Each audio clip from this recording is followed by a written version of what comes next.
नमस्कार, आप देख रहे हैं न्यूज़ पीआर। मैं हूं आदेशपुरी। पप्पू यादव की गिरफ्तारी से बिहार के सियासत में उबाल आ गया है। जदयू को छोड़कर बात करें हम सहयोगी सरकार की बीजेपी, हम वीआईपी ने भी इसका विरोध करना शुरू कर दिया है। आरजेडी के द्वारा भी इस गिरफ्तारी का विरोध हुआ है। तो वही छात्र नेता दिलीप भी पप्पू यादव के समर्थन में आ गए हैं। उन्होंने नीतीश सरकार पर आरोप लगाते हुए कहा कि पप्पू यादव उनके भेद खोल रहे हैं, उनके सुशासन का भेद खोल रहे हैं, इसी कारण उनको गिरफ्तार किया गया है। क्या कहा दिलीप ने, चलिए सुनिए। नमस्कार दोस्तों, मैं दिलीप कुमार।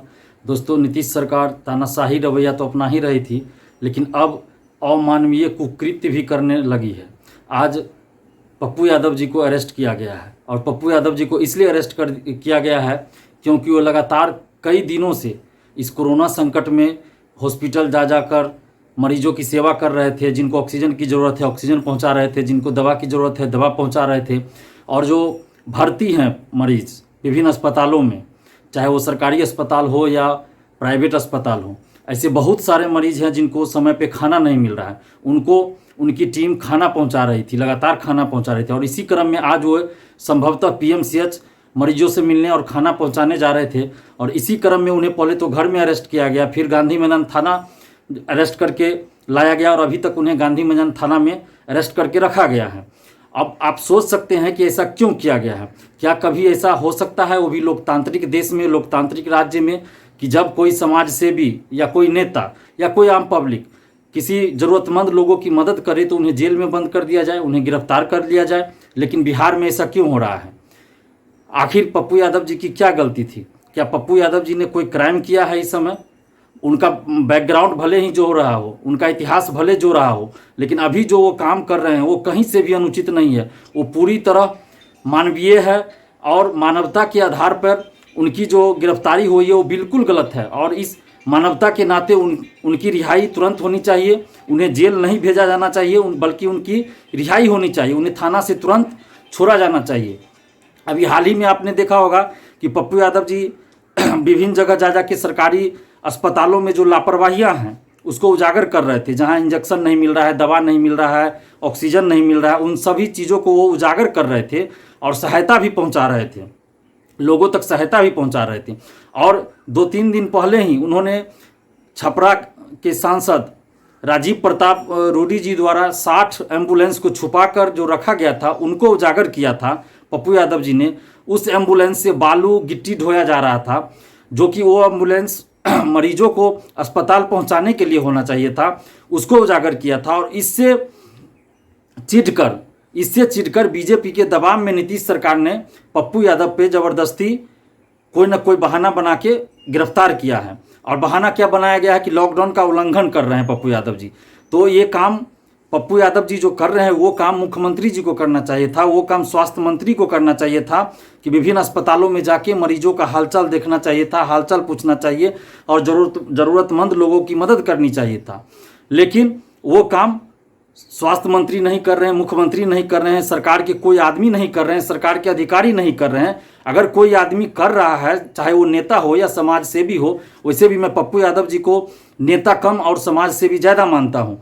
तो जब ये मदद कर रहे हैं लोगों की, तो इनकी गिरफ्तारी कहीं से भी उचित नहीं है। ये बिल्कुल ही पूरी तरह से अमानवीय कुकृत्य है, जिसकी हम घोर निंदा करते हैं, कड़ी निंदा करते हैं। आप याद कीजिए कि यही नीतीश सरकार है, जब 11 फरवरी को हम लोग आंदोलन कर रहे थे पटना में प्रतियोगी परीक्षाओं में धांधली रोकने और पारदर्शिता लाने के लिए, तो मुझ पे भी यही आरोप लगा दिया गया था कि मैंने जो कोरोना प्रोटोकॉल का उल्लंघन किया है, इसलिए मुझे भी गिरफ्तार किया गया था उस समय, और मुझे भी 15 दिन के लिए जेल भेज दिया गया था। अब आप सोचिए कि नीतीश सरकार में आप कहीं भी गलत होगा तो आप उसको उजागर नहीं कर सकते हैं, उसके खिलाफ आप आवाज़ नहीं उठा सकते। अगर आप आवाज़ उठाएंगे तो आपको जेल में बंद कर दिया जाएगा, जैसा कि मुझे भी 11 फरवरी को किया गया, और आज पप्पू यादव जी को किया गया है, जब उन्हें गिरफ्तार करके गांधी मैदान थाना में रखा गया। और इसी गांधी मैदान थाना में मुझे भी 11 फरवरी को गिरफ्तार करके रखा गया था, जहां से मुझे 15 दिनों के लिए फुलवारी जेल भेजा गया था। और हो न हो पप्पू यादव जी को भी जेल भेजने की तैयारी की जा रही है। लेकिन हम मांग करते हैं नीतीश सरकार से कि ऐसी अमानवीय कुकृत्य मत कीजिए कि जनता को और खास के युवाओं को हथियार उठाना पड़ जाए। ऐसी नौबत पैदा मत कर दीजिए।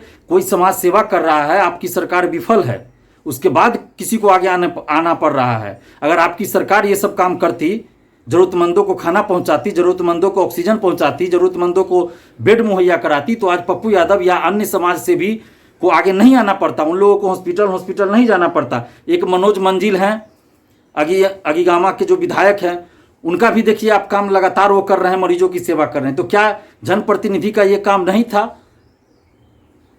बाकी जनप्रतिनिधियों को भी इनसे सबक सीखनी चाहिए थी और ऐसा ही समाज सेवा करना चाहिए था। उल्टे नीतीश सरकार पप्पू यादव जी को अरेस्ट कर रहे हैं ताकि और लोग समाज सेवा न कर सके, और जो जिनको खाना नहीं मिल रहा है वो भूख से मर जाए, जिनको दवा नहीं मिल रहा है वो दवा के अभाव में, इलाज के अभाव में मर जाए। यानी कि नीतीश सरकार यही चाहती है कि इनकी लापरवाही उजागर न हो, इनकी नाकामयाबी जो है वो उजागर न हो। और पप्पू यादव जी यही लगातार कर रहे हैं, पिछले 25-26 दिनों से यही कर रहे हैं कि हॉस्पिटल जाके सरकार की लापरवाही, नाकामी को उजागर कर रहे हैं और साथ में ज़रूरतमंद लोगों की मदद भी कर रहे हैं। तो ये तो कहीं से भी गलत नहीं है, ज़रूरतमंद लोगों की मदद तो करनी ही चाहिए। और ऐसे हजारों युवा हैं जो सोशल साइट के माध्यम से भी ज़रूरतमंद लोगों की मदद कर रहे हैं। तो क्या आप सबको अरेस्ट करेंगे नीतीश जी? यहाँ पे कहाँ लॉकडाउन का उल्लंघन हो रहा है? पप्पू यादव जी क्या करने गए थे? पप्पू यादव जी कोई रैली नहीं कर रहे थे कि लॉकडाउन का उल्लंघन कर रहे हैं। वो तो मरीजों की सेवा करने जा रहे थे, मरीजों का हालचाल पूछने जा रहे थे, मरीजों को खाना पहुंचाने के लिए जा रहे हैं। तो वो लॉकडाउन का उल्लंघन कैसे कर दिए? कहीं से भी लॉकडाउन का उल्लंघन नहीं है। लेकिन नीतीश सरकार अपनी नाकामी को छुपाने के लिए, और ये जो ऑक्सीजन घोटाला बिहार में हुआ है, एम्बुलेंस चोरी हुई है राजीव प्रताप रूडी के द्वारा, और जो स्वास्थ्य मंत्री हैं, जो निकम्मा स्वास्थ्य मंत्री है, बेशरम स्वास्थ्य मंत्री है, इन सब की नाकामी को छुपाने के लिए पप्पू यादव जी को अरेस्ट किया गया है। और आप देख रहे हैं कि बिहार में ऑक्सीजन नहीं है, बेड नहीं है, दवा नहीं है, इंजेक्शन नहीं है, और इन सब चीज़ों को जनता के सामने कोई न लाए। इस वजह से जो लोग आवाज़ उठाए उसकी आवाज़ को दबा दो, उसे गिरफ्तार कर लो। जिस तरह से मुझे किया गया कि प्रतियोगी परीक्षा में धांधली के विरोध में जब मैं आवाज़ उठाता हूं तो मुझे अरेस्ट कर लिया जाता है, उसी तरह आज पप्पू यादव जी को अरेस्ट किया गया है कि स्वास्थ्य व्यवस्था में जो खामी है, जो सरकार की लापरवाही है, नाकामियां हैं, उसको पप्पू यादव जी उजागर कर रहे थे और इस वजह से उन्हें गिरफ्तार किया गया है। लेकिन नीतीश जी, आपके इस अमानवीय कुकृत्य को कोई भी नहीं सराह सकता, कोई भी इसकी सराहना नहीं कर सकता। भले ही आप कुर्सी में हैं, सत्ता में हैं, तो आपके सत्ताधारी जो पार्टी है वो आपके साथ हों, लेकिन फिर भी आपके गठबंधन के ही लोग, जीतन राम मांझी जी, मुकेश सहनी जी, पप्पू यादव जी के गिरफ्तारी का विरोध कर रहे हैं। वो लोग भी रिहा करने की मांग कर रहे हैं और हम भी बिहार के लाखों छात्र युवाओं की तरफ से मांग करते हैं कि पप्पू यादव जी को आप अविलंब रिहा करें और किसी भी परिस्थिति में उन्हें जेल नहीं भेजा जाना चाहिए, क्योंकि मेरी नज़र में पप्पू यादव जी नेता कम और समाज सेवी ज़्यादा हैं।